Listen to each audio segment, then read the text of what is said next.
Story की starting में हमें देखने को मिलता है एक टाइटल नेम जिसका नाम होता है एस्टर लेस्टन, और शुरुआत भी यहीं से होती है, जहाँ पे अगले ही पल हमें पता चलता है एक लेडी के बारे में। ये ड्यूक लेस्टन की डॉटर होती है जो कि लेस्टन एम्पायर की एम्प्रेस होती है, और ये बहुत ही छोटी उम्र में अपने आप को ही एम्प्रेस बना चुकी थी। और साथ ही साथ यहाँ पे हमें पता चलता है कि ये बहुत ही अनलकी लेडी है जो कि बहुत ही शॉर्टेस्ट रिकॉर्ड रखती है इतिहास में जीने का। आई मीन की इनकी उम्र बहुत कम थी जीने भर की। और उसी पल ये बताती है कि उस दिन एक रात बिताने के बाद क्राउन प्रिंस के साथ यहाँ पे बहुत सारे डिस्क्रिप्शन आई मीन की बहुत सारे प्रॉब्लम को उसे सामना करना पड़ा, जो कि क्राउन प्रिंस ने उसे उसके साथ एक बुरी खबर भी दी। और उसी पल हमें पता चलता है कि क्राउन प्रिंस के पिता यानी कि उस पूरे एम्पायर के एम्परर वो मर चुके हैं, आई मीन की गुजर चुके, जहाँ मैजेस्टी को ये चीज पता चलती है। अगले पल हमें देखने को मिलता है यहाँ पे अब एस्टेल को वो डिवोर्स देने की बात करते हैं, जहाँ पे वो कह रहे होते कि एस्टेल डिवोर्स मी। और अगले ही पल अब वो मैजेस्टी बोलते हैं कि ये शादी मेरे पिता के चाहने से हुआ है, ना कि मैं ऐसा चाहता भी नहीं था कि मैं तुम्हारे साथ शादी करूं। यहाँ पे वो मैजेस्टी वो बात बोल देते हैं। और अब हमें पता चलता है अगले ही पल वो मैजेस्टी बोल रहे होते कि मैं तुम्हें कभी प्यार नहीं करता, अदरवाइज मैं करता भी नहीं। यहाँ पे वो बहुत ही रूड तरीके से ये बात कर रहे होते। अगले पल उनके दरवाजे के बाहर आई मीन की कमरे के बाहर से ये आवाज आ रही होती कि योर हाइनेस हमने सारे प्रिपरेशंस कर लिए हैं जो कि फ्यूनरल के लिए यहाँ पे आपको आके फिनिश करना है। और उसी पल यहाँ पे मैजेस्टी बोलते हैं ऑल राइट। अब यहाँ पे मैजेस्टी लीव कर रहे होते, तभी उसकी तरफ डाउटफुली यहाँ पे बहुत ही इविल लुक के साथ बोलते हैं कि तो तुम्हारा जवाब क्या है। और तभी यहाँ पे कोई किताब फेंक कर बता रहे होते कि काइजन आखिर उसने मुझे मैनिपुलेट किया,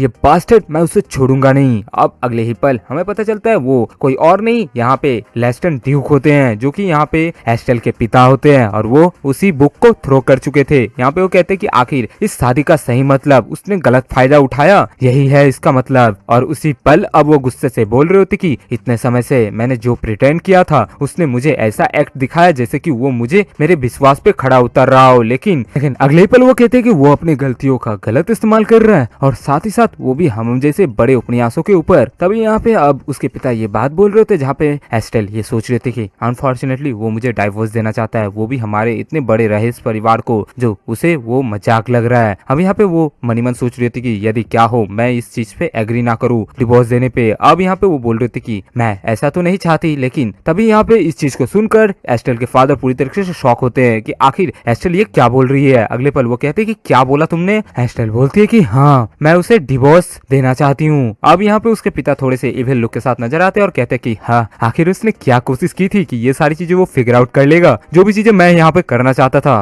वो अब क्या करना चाहेगा यहाँ पे। लेकिन अगले ही पल अब वो उसके पिता यानी कि वो बता रहे होते कि अब यहाँ पे एम्परर गुजर चुके हैं, तो अब काइजन के फैमिली में कोई ऐसा नहीं है जो यहाँ पे एम्प्रेस बनने के लायक है, अब ये जो पद है ये तुम्हें ही मिलेगा।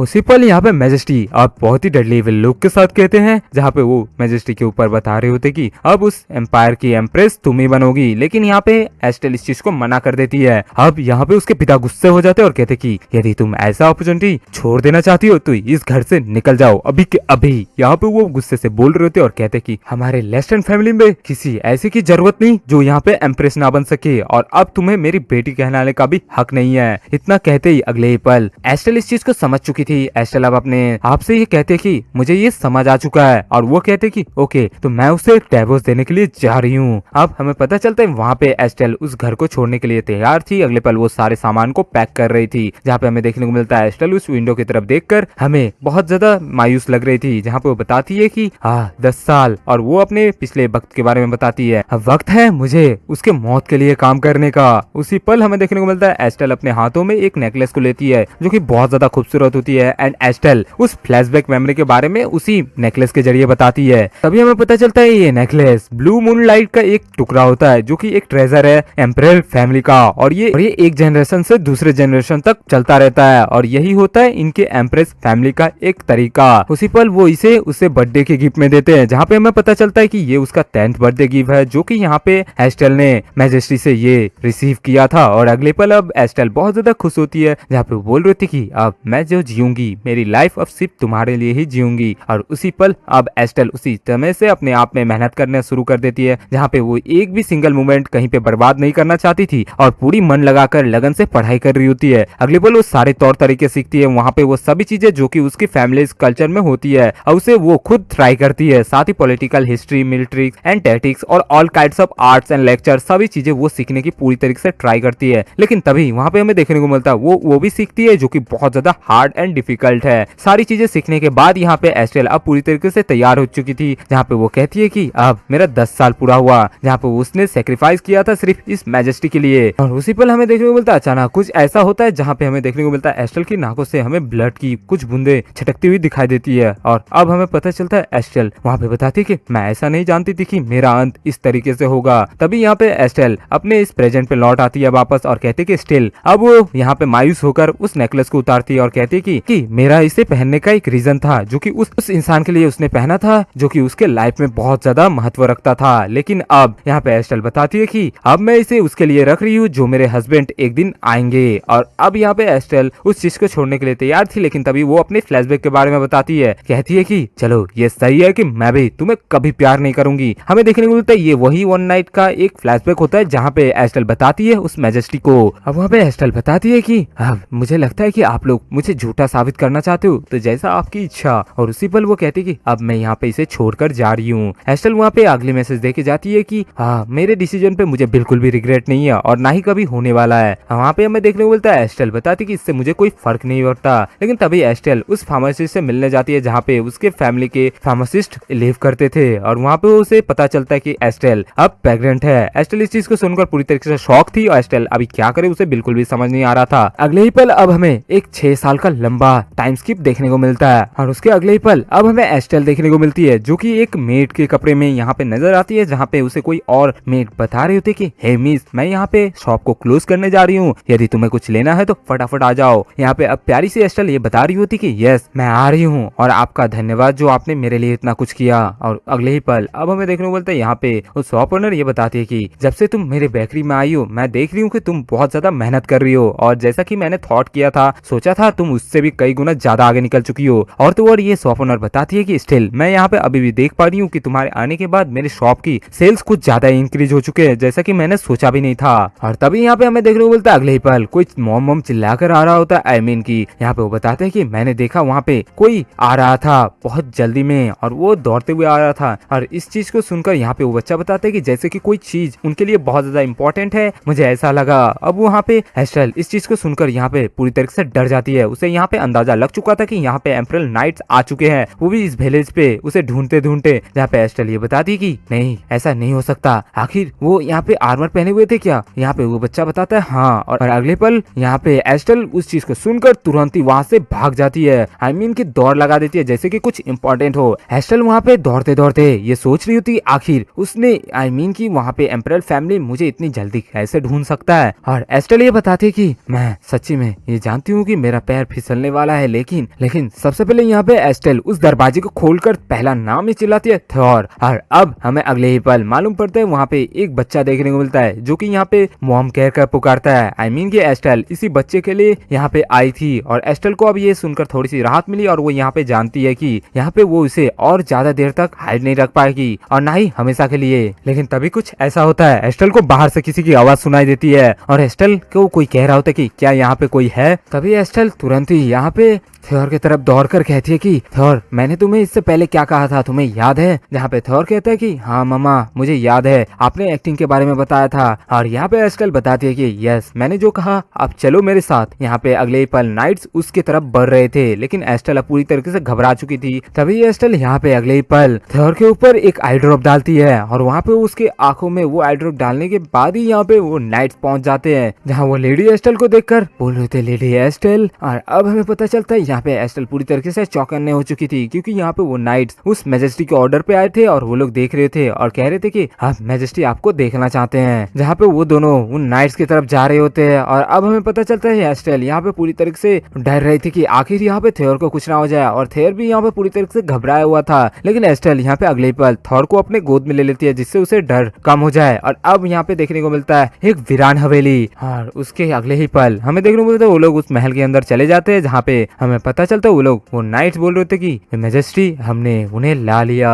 और अब हमें देखने को मिलता है अगले ही पल वो मैजेस्टी उस आग की तरफ खड़े होकर पीछे की तरफ मुड़कर ये देख रहे होते और कहते कि हाँ तो यहाँ पे 6 साल हो चुके हैं एस्टेल, अब तुम आई हो। यहाँ पे एस्टेल पूरी तरीके से देखकर एक फ्लैशबैक पे खो चुकी थी, जहाँ पे वो बताती है काइजन। अब हमें पता चलता है यहाँ पे उस मैजेस्टी के बारे में, वहाँ पे वो एक ऐसे इकलौते एम्परर है जो कि उस पूरे लेस्टर्न एम्पायर में है। और तभी हमें पता चलता है यहाँ पे वो उसे गुलदस्ता देकर आगे से प्रपोज कर रहे होते, जहाँ पे एस्टेल बताती है कि ये वही इंसान है जिसे मैं पूरी दिल से पसंद करती हूँ। और अब यहाँ पे एस्टेल उसे देखकर पूरी तरीके से शांत हो जाती है। अगले पल वो सम्मान के साथ कहते कि आपका बहुत बहुत आभारी योर मैजेस्टी, अब जो आप एम्परर बन चुके हो, द लॉर्ड ऑफ एम्पायर। हमें देखने को बोलते यहाँ पे एस्टेल पूरी तरीके से मायूस भी होती है और शर्मा भी रहती है, क्योंकि उसे यहाँ पे अभी भी वो सारी चीजें याद है, वो सारे इमोशंस जो भी वो भी उस इंसान के लिए उसने बचा के रखे थे। एस्टेल अगले पल पूरी तरीके से घबरा जाती है, लेकिन तभी पलक झपकते ही वहाँ पे मैजेस्टी उसके सामने आ जाते हैं और कहते कि आखिर तुम लोग यहाँ से भागे क्यों रहे थे। और उसी पल अब वो मैजेस्टी कहते कि आखिर मैं ऐसा लग रहा था कि तुम लोगों को कैप्चर करके मार डालूंगा, यही सोच रही हो ना तुम। और यहाँ पे अब इस चीज को देखकर थॉर पूरी तरीके से डर रहा होता है, जहाँ पे एस्टेल को ये महसूस होता है और पीछे मुड़कर वो थॉर को बोलती है कि ओह डरो मत। और अब उसे वो सहारा दे रही होती है, जहाँ पे मैजेस्टी इस चीज को देखकर पूरी तरीके से गंभीर हो जाते हैं और उसे डाउटफुली देख रहे होते हैं कि आखिर मैजेस्टी को उसके ऊपर अपना बचपना याद आता है, जहाँ पे हमें उनके एक बचपन के एक एल्बम की फोटो देखने को मिलती है। और अगले ही पल अब मैजेस्टी कहते कि रुको जरा ये बच्चा, और तभी यहाँ पे उस बच्चे को नोटिस करते हैं और तब वो पूछ रहे होते कि क्या मैं ये सोच रहा हूँ कि तुम किसी तरह की प्रिपरेशन कर रही हो इतने समय, आई मीन कि इतने लंबे समय के बाद तुम आई हो। और यहाँ पे वो अगले पल बताते हैं 6 साल पहले, जहाँ पे वो बता रहे होते कि जब उन्हें काइजन असेंड किया गया और गद्दी को संभालने के लिए आगे बढ़ना पड़ा, जब कोई नहीं था, उस समय उनके पीछे बहुत सारे लोग यहाँ पे उनके रास्ते में खड़े हो रहे थे और उनके रास्ते में एज अ रोड़ा आई मीन कि कांटे बनने की कोशिश कर रहे थे, जहाँ पे मैजेस्टी ने उन सभी को एक एक करके पनिश किया और अपने रास्ते से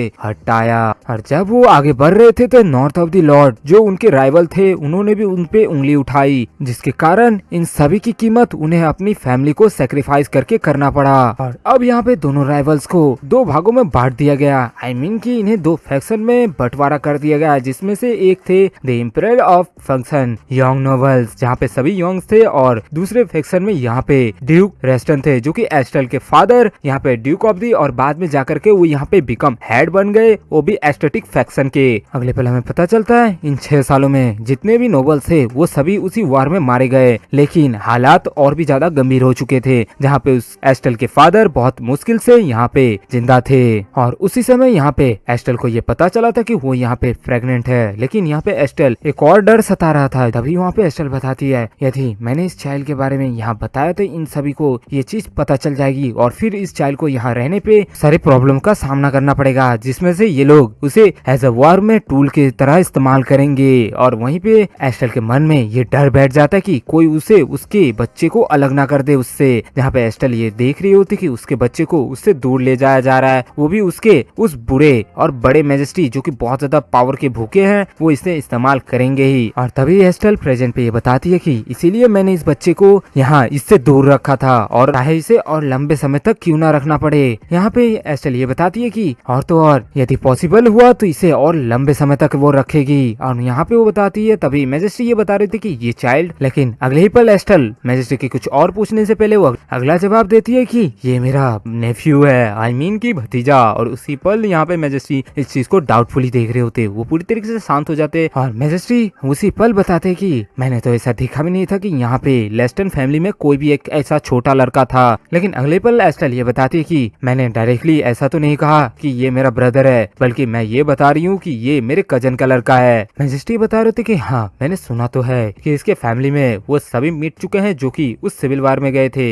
हाफ ईयर एगो। और तो और ये भी बताते कि मुझे याद है मैंने सुना तो था कि तुम्हारे फैमिली में बहुत इलीगल तरीके से तुम्हारे ब्रदर ने एक मेड के जरिए इस बच्चे को जन्मा था, और एस्टेल के ग्रैंडफादर ने वो सारी चीजें यहाँ पे की थी, जो कि यहाँ पे एज इस बच्चे के लिए बर्थ सर्टिफिकेट और ब्लड टेस्ट जो कि इसे प्रूव करता है कि वो इसी परिवार का एक वारिस है। एस्टेल अपने नजरों को झुकाए वहाँ पे चुपचाप खड़ी होती है। अगले पल मैजेस्टी ये बताते कि तो इसका मतलब ये है कि ये तुम्हारे फैमिली का बच्चा है और साथ ही तुम्हारे फैमिली का वारिस भी हो। अब समझ में आया मुझे, तुम कह रही थी, और जैसा कि तुमने कहा कि ये तुम्हारे फैमिली का है तो इसे यहाँ पे जोड़ने की कोशिश मत करना, मैं नहीं चाहता कि कोई हमारे इधर जुड़े। यहाँ पे वो बताते कि कोई और अलग जो कि हमारा है ही नहीं। अगले पल मैजेस्टी पूरी तरह से शॉक होते हैं, मानो उन्होंने किसी डरावने चीज को देख लिया हो, जब यहाँ पे चुपचाप खड़ी होती है एस्टेल। लेकिन मैजेस्टी के कुछ कहने से पहले एस्टेल अगले पल कहती है कि प्लीज कृपया अपने शब्दों को खत्म कीजिए मैजेस्टी, आपने जो कहा या जो कहना चाहते हो। एस्टेल अगले पल उस फ्लैशबैक पे जाती है जहाँ पे वो बता रही होती कि उसने यहाँ पे थ्योर के ऊपर वो ड्रॉप डाला था, उसके कारण उसके आईज ब्लू हो गए थे। और अगले ही पल एस्टेल यहाँ पे प्रेजेंट पे पूरी तरीके से चौंक जाती है। एस्टेल अगले ही पल ये बताती है कि जो एम्परल ब्लड होती है वो बहुत ही ज्यादा यूनिक होती है और मैजेस्टी की तरफ देखकर ये बोलती है, इसीलिए एस्टेल यहाँ पे थॉर को देखकर बताती है, इसीलिए उन्हें ट्रूली ये डाउट हो जाता कि यहाँ पे वो आई कलर से थ्रोन उनका ही वारिस है। और अब यहाँ पे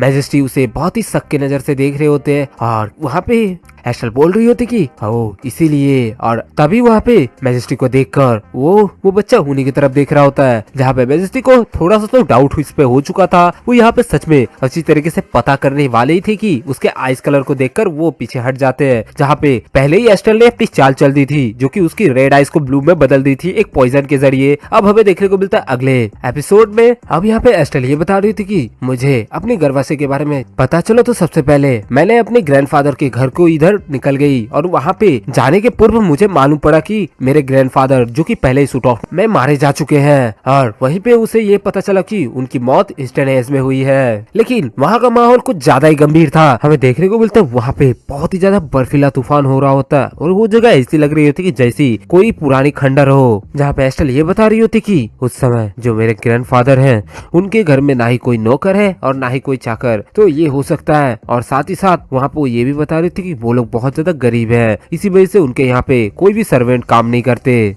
जहाँ पे वो ये बता रही थी कि ये मेरे लिए सबसे बेस्ट पैलेस था कि मैं यहाँ अपने सीक्रेट को अच्छी तरीके से दफन कर सकती थी और साथ ही साथ पूरी तरीके से अपने बॉडी को संभाल भी सकती थी, साथ ही छुपा पाती उस राज को। जहाँ पे एस्टेल अगले पल ये बता रही थी कि ये इसका पूरा श्रेय और पूरा धन्यवाद मेरे ग्रैंडफादर को जाता है जो मेरे साथ मिलकर यहाँ पे थॉर की आइडेंटिटी को पूरी तरीके से मिटाने और उसे एक नई पहचान देने में उन्होंने मेरी बहुत ज्यादा सहायता की। जो भी हो, स्टोरी के अगले पल हमें देखने को मिलता है एक बहुत ही खूंखार सा पत्थर।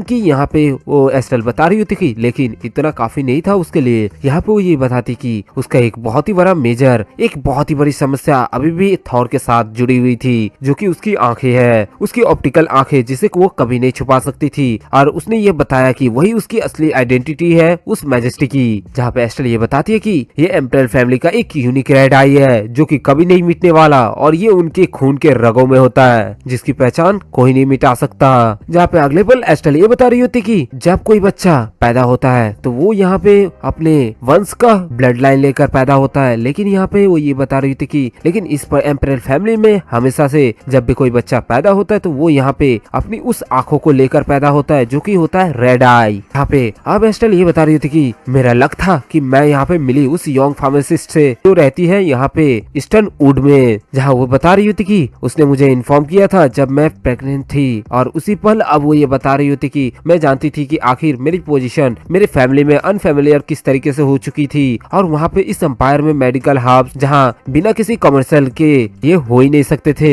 जहाँ पे वो ये बता रही थी कि मेरी हेल्प उस फार्मासिस्ट ने की जो मुझे पूरी तरीके से ऑब्टेन करने में सक्सेसफुल रही, साथ ही उसकी आइस कलर को चेंज करने में जो पॉइजन हमें चाहिए था वो मिल चुका था।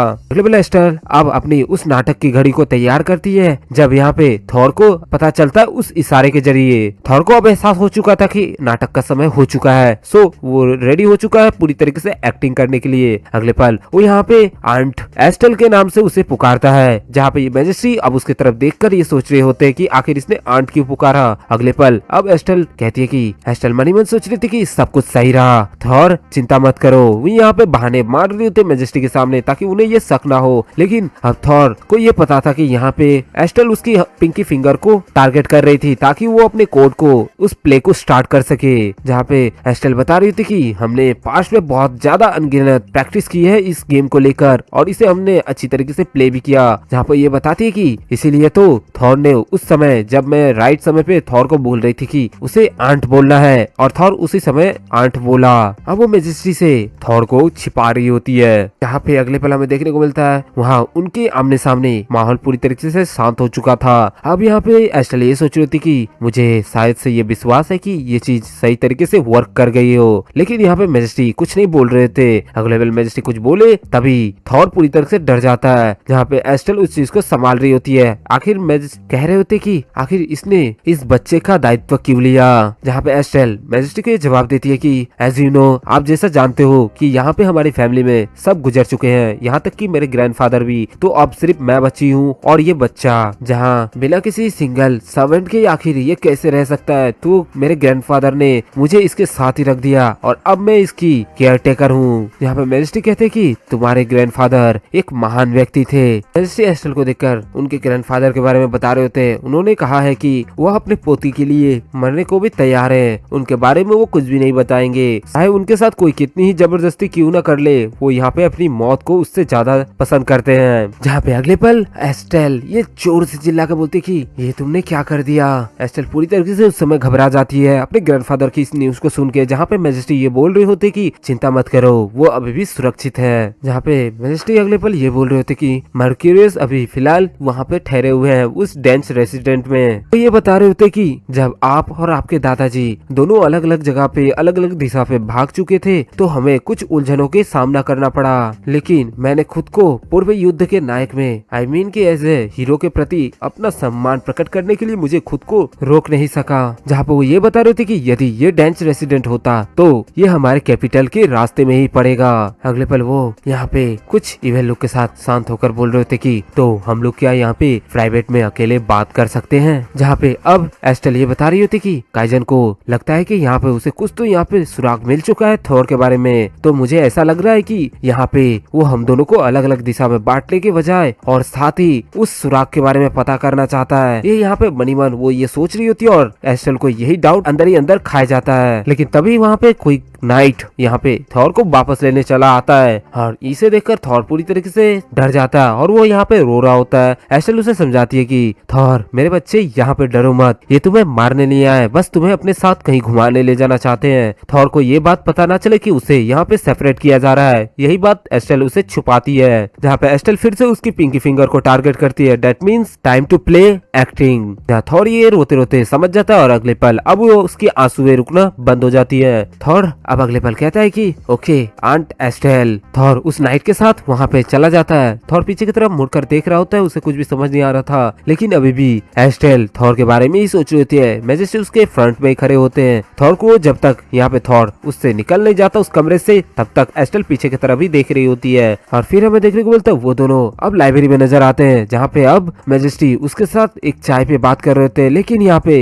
एस्टेल के हाथ अभी भी कांप रहे थे। एस्टेल जो छुपा रही थी, जिस सच को वो छुपाना चाहती थी, अब वही सच उसकी जान लेने वाला है। लेकिन यहाँ पे मैजेस्टी उसके हाथों पे नजर मार रहे होते और उसी पल उन्हें मालूम चल जाता है। अब वो बात को घुमाकर एस्टेल से डायरेक्टली नहीं बल्कि इनडायरेक्टली पूछ रहे होते हैं, जहाँ पे वो ये बताते कि अब मई का मंथ स्टार्ट हो चुका है और इस वक्त अभी भी देखो यहाँ पे अभी भी बहुत ज्यादा ठंड है। एस्टेल को कुछ समझ नहीं आ रहा था कि आखिर मैजेस्टी यहाँ पे किस तरीके की सेंस बनाने की कोशिश कर रहे हैं। एस्टेल मनीमन बस उस चाय को देख रही होती है और वो ये सोच रही होती है कि तभी यहाँ पे मैजेस्टी बोल रहे थे कि यही वो चाय है ना, जब मैं इस महल पे ठहरा था तो मैं इसी चाय को बहुत ही अच्छी तरीके से आनंद ले रहा था, इंजॉय कर रहा था इस टी को। एस्टेल मनीमन सोच रही थी अगले पल की इन्हें अभी भी ये सारी चीजें पूरे वक्त पे याद थी, नहीं ये नहीं हो सकता। जहाँ पे अब असली मुद्दा वहाँ पे खुल के आता है। मैजेस्टी बोल रही थी कि जिसका कारण मैंने तुम्हें खोजा, यहाँ पे तुम्हें पता है ना मेरी दादी माँ जो कि एक महारानी थी, विविधाओं के कारण। एस्टेल ये बोल रही थी कि क्या एम्प्रेस डेगवर। जहाँ पे एस्टेल कहती है हो चाय के अंदर वो बहुत ही नरमी से देख रही होती है। अगले पल एस्टेल बोलती है कि हाँ मैंने सुना वो अभी हाल ही में यहाँ पे गुजर चुकी है और मुझे ये सुनकर बहुत ज्यादा बुरा लगा, साथ में तुम्हें बहुत ज्यादा अंदर से दुखद लगा होगा, इसके लिए मुझे माफ करना। जहाँ पे अब हमें पता चलता है उस राजकुमार के बारे में। यहाँ पे वो मैजेस्टी को बोल रही होती है और वो ये बता रही थी कि क्योंकि काइजन की माँ गुजर गई थी और उनकी दादी माँ ने ही उनका पालन पोषण और सही तरीके से ध्यान रखा था। जहाँ पे ड्यूक ये बता रहे थे कि मेरी दादी माँ उन सभी प्रदेशों की ड्यूक ऑफ मालिन के उत्तराधिकारी थी। जहाँ पे अगले पल वो इतिहास के एक पन्ने से बता रहे थे कि शाही भूमि को परिवार को वापस करने के लिए मेरे दादाजी ने मेरी दादी को जबरदस्ती अपनी महारानी बना लिया। यहाँ पे मैजिस्ट्रेट ये बता रहे थे कि ये एक मूर्खता और बेवकूफी से भरा एक बहुत ही बड़ा ऐसा तरीका था, लेकिन किसी भी मामले में दादी की मृत्यु यहाँ पे होने के बाद उनकी सारी संपत्ति यहाँ पे एम्परर फैमिली को वापस कर दिया जाएगा। यद्यपि जहाँ पे मैजिस्ट्रेट ये बता रहे थे कि अपनी मृत्यु के ठीक पहले उन्होंने अपनी एक वसीयत छोड़ी थी, इसमें कुछ अजीब बात थी। जहाँ पे एस्टेल अगले पल ये जवाब देती है कि क्या समथिंग कुछ आपको बहुत ही ज्यादा अजीब लगा। एस्टेल अब पूरी तरीके से अपने लिप्स को बाइट कर रही होती है। अगले पल एस्टेल को ये एहसास होता है, तभी एस्टेल ये बोल रही थी कि तो तुम मुझसे आखिर चाहते क्या हो, मुझसे क्या करवाना चाहते हो तुम। जहाँ पे मेजेस्टी अगले पल ये जवाब देती है कि तो तुम लोगों को मेरे साथ इस कैपिटल में वापस आना होगा। जहाँ पे वो ये बता रहे होते कि कैपिटल में मैंने तुम्हारे लिए एक मेंशन तैयार करने के लिए बोल दिया है और साथ ही मैं दक्षिणी क्षेत्र के जितनी भी शाही परिवार वो सभी चीजें उन्हें वापस सौंप दूंगा। एस्टेल वहाँ पे शांत खड़ी होती है। अब एस्टेल वहाँ पे अगले पल बताती है कि मैं ऐसा कुछ भी नहीं चाहती, लेकिन वो ये बता रही होती कि तो ऐसी कोशिश भी मत किया करो आप। अब वहाँ पे मेजेस्टी कहते कि तुम जानती हो कि आखिर कितना ज्यादा इम्पोर्टेंट है वो लैंड मेरे लिए। जहाँ पे एस्टेल अगले पल ये कहती है कि बेशक मुझे ये पता था और साथ ही इस समय जब महान शक्तियाँ के अवसर तलाश रही है उसी पल अब ये बताती है कि आप पूरे दक्षिणी क्षेत्र में समस्या पैदा नहीं करेंगे और ऐसा ना ही करना चाहेंगे। बात को सुनकर वहाँ पे मेजेस्टी अब पूरी तरीके से शांत होते हैं, वो कोई भी शब्द नहीं बोलते। अगले पल अब यहाँ पे मेजेस्टी यहाँ पे बोल रहे थे कि मैं तुम्हें यहाँ पे कुछ भी नहीं दे सकता, तो तुम्हें यहाँ पे अपने जितने भी कंडीशन को तुमने दिया उन सभी को बदलना होगा।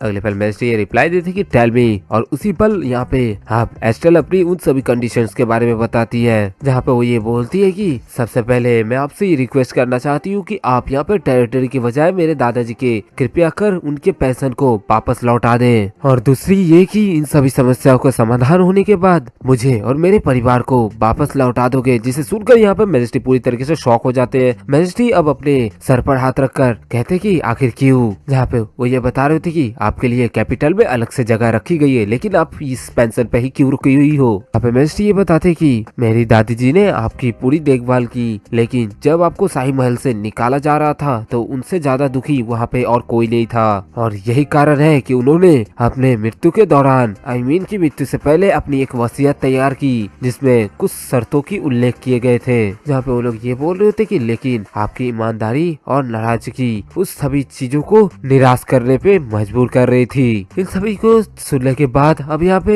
एस्टेल ये कहती है कि मैं नहीं करूंगी, जिस पर मेजेस्टी थोड़े से घबरा कर कह रहे थे कि क्या। जिस पर एस्टेल ये जवाब देती है कि मैं इस राज्य की एकमात्र ऐसी राजकुमारी हूँ जब इसे महारानी बनने के केवल एक दिन पहले ही उस साम्राज्य से बाहर निकाल दिया गया। जिसे सुनकर यहाँ पे मेजेस्टी पूरी तरीके से शॉक थे, जिस पर ये बात बतलाने के लिए कि और हालांकि आप इस चीज को अच्छी तरीके से जानते हो कि उस समय हालात और भी ज्यादा बदतर बनाने के लिए मुझे मेरे परिवार ने ही त्याग दिया।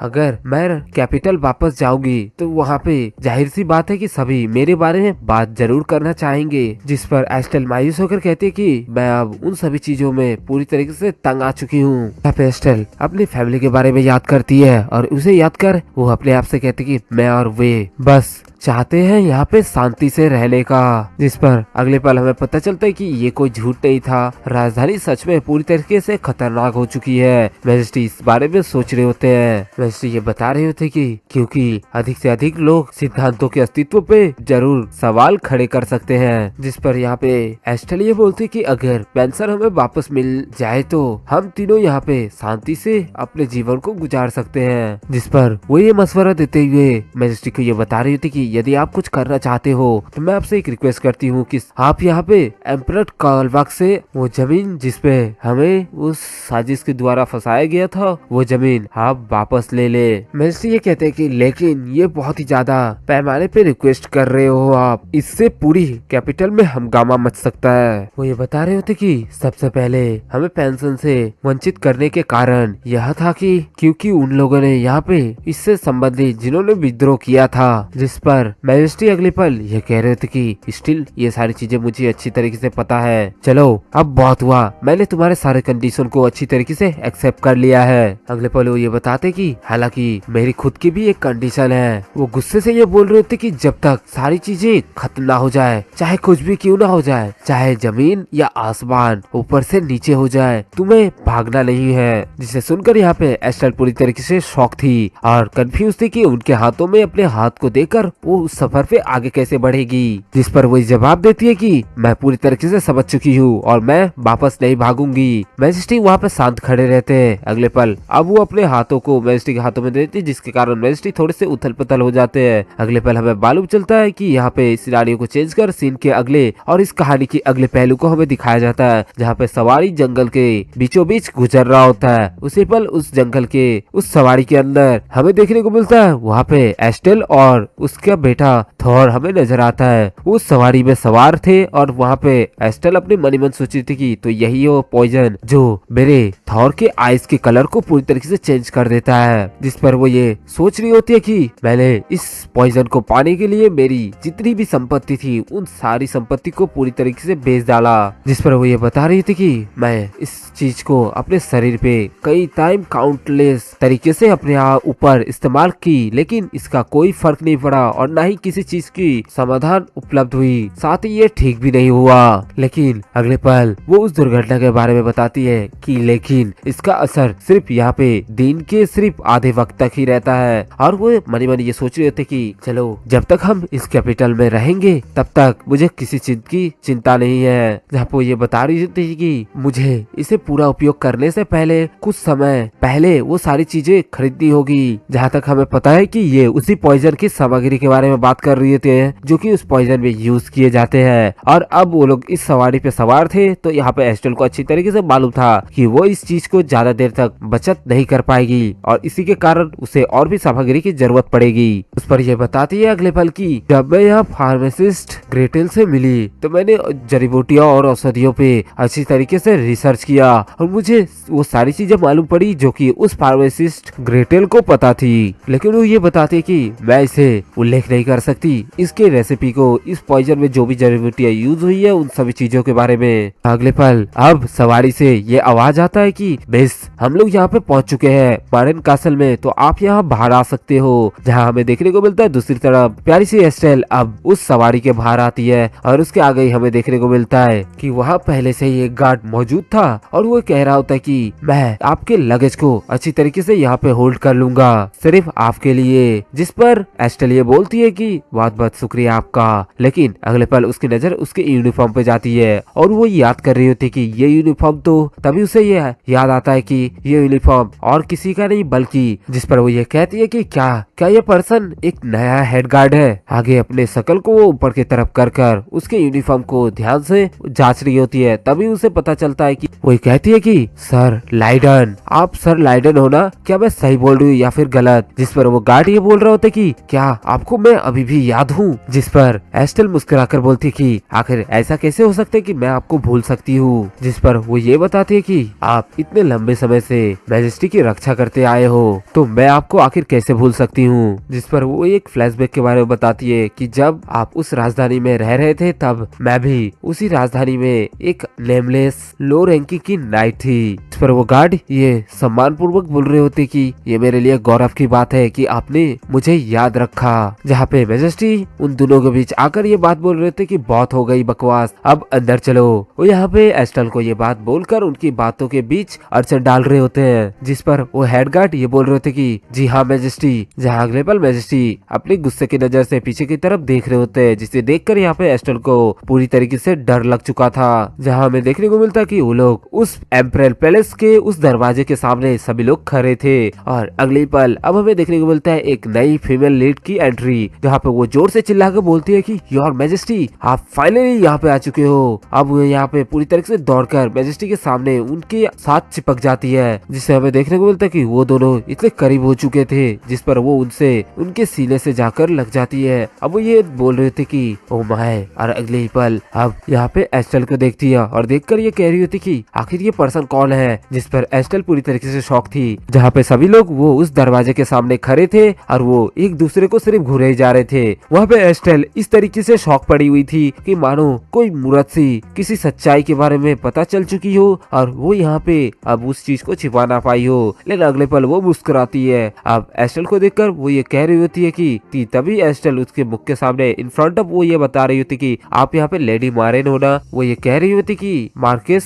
क्रोचन आखिर कैसे है। जिस पर वो लेडी ये कह रही थी कि आखिर आप मेरे पिता को कैसे जानते हो। जिस पर एस्टेल अगले पल ये जवाब देती कि बिल्कुल, हम एक बार मिल चुके हैं इसीलिए हम परिचित माने जाते हैं। लेकिन उस लेडी को ये बात अच्छी तरीके से हजम नहीं होती। कहती है कि आखिर हो कौन तुम। जिस पर एस्टेल ये कहती कि ऑफ कोर्स हम लोग पहले भी मिल चुके हैं और ये हमारा सौभाग्य था कि हम लोगों ने वहाँ पे उस समय किसी ओकेजन से मिले थे जहाँ पे एस्टेल ये सारी बातें कर रही होती है। फिर एस्टेल उसे अच्छे से समझाती है और अब उस लेडी को याद आता है कि वो उस दिन उस यंग लेडी का दिन था जिसका नाम डिवर्ट टेंजेंट था। और अब हमें देखने को मिलता है और तो और यहाँ पे वो इस स्मॉल सी पार्टी में बिजी टेक्नोलॉजी थे जहाँ पे उसके लिए एक छोटी सी प्रेसेंस लाए गए थे मर्क्यूरियस ऑफ कॉर्सन के द्वारा। जहाँ अगले पल हमें देखने को मिलते हैं वहाँ पे अब एस्टेल और एडम को दिखाया जाता है, जिसके सामने से एक अनजान सा गार्ड दौड़ते हुए आ रहा होता है और वो ये जोर जोर से चिल्लाकर बोलता है कि मैंने सुना था कि यहाँ पे कोई मेन पिलर आने वाला है एम्परर के फंक्शन के लिए। और उसी पल अब वो अपने सर को झुकाकर माफी मांग रहा होता है और कहता है कि योर हाइनेस मुझे माफ कीजिएगा मेरी देरी के लिए। जिस पर अब वो कहता है कि और मुझे मिलकर बहुत अच्छा लगा लेडी एस्टेल आपसे। जहाँ वो बताता है कि मैं यहाँ पे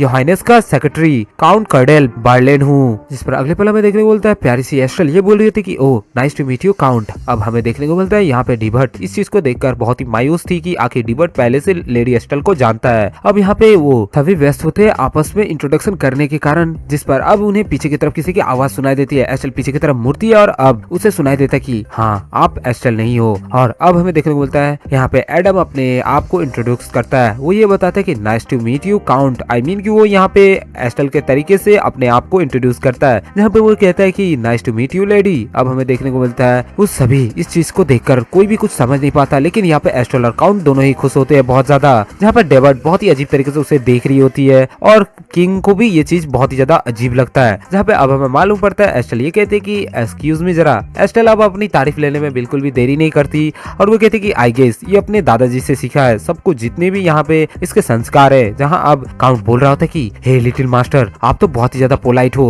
जहाँ पे काउंट इस चीज को बहुत ही ज्यादा लाइटली ले रहा होता है, लेकिन डिबर्ट को ये बहुत ही ज्यादा अजीब लग रहा होता है। जिस पर अब एम्परर काउंट को कुछ ऑर्डर दे देते हैं, उसे ये कहते हैं कि बर्लिन। और अब हमें देखने को मिलता है काउंट इस चीज को बिल्कुल भी सुन नहीं पाता और वो यहाँ पे लेडी एस्टेल के साथ अब उस महल को दिखाने के लिए तैयार हो जाता है। वो उनके ऑर्डर को फॉलो करता है। अब वो कहता है कि लेडी एस्टेल आप इस तरफ आए, यदि आप यहाँ आना चाहती हो तो मैं आपको इस वे से सब कुछ दिखाऊंगा। लेकिन काउंट को अभी भी थोड़ी सी घबराहट थी कि आखिर एस्टेल यहाँ पे क्या बोलेगी। तभी एस्टेल बोलती है कि आई विल एक्सेप्ट कि आप मुझे यहाँ पे दिखाने आए हो। एस्टेल बहुत ज्यादा खुश होती है और वो यहाँ पे थ्योर को बोल रही होती है सॉरी टू से इसका नाम थ्योर है, मैं एडम बोल चुका था, आई एम सो सॉरी। यहाँ पे अब वो उसे बोलती है। तभी थ्योर बोलता है कि ओके और थ्योर अब आगे की तरफ बढ़ रहा होता है। हमें देखने को मिलता है थ्योर बोलता है कि सी यू नेक्स्ट टाइम लेडी डिबर्ट। अब लेडी डिबर्ट इस चीज को बिल्कुल भी महत्व नहीं देती और वो उसे इग्नोर कर देती है। जिस पर अब लेडी एस्टेल और यहाँ पे थ्योर दोनों ही बहुत ज्यादा मुस्कुरा रहे होते हैं। जिस पर हमें देखने को मिलता है थ्योर ये बोलता है कि जरा देखो उस प्रिंसेस को कितनी ज्यादा अजीब लग रही है, लेकिन एस्टेल इस पर मुस्कुरा कर जवाब देती है। और अब हमें देखने को मिलता है एम्परर और लेडी डिबर्ट वहाँ पे उस चीज को देखते ही रह जाते हैं, जिसे हमें देखने को लिखता है कि यहाँ पे एस्टेल काउंट एक फैमिली की तरह है, जिस पर उनका वो छोटा सा बच्चा थॉर हो। अब यहाँ पे लेडी डिबर्ट ये बोल रही थी कि आई एम योर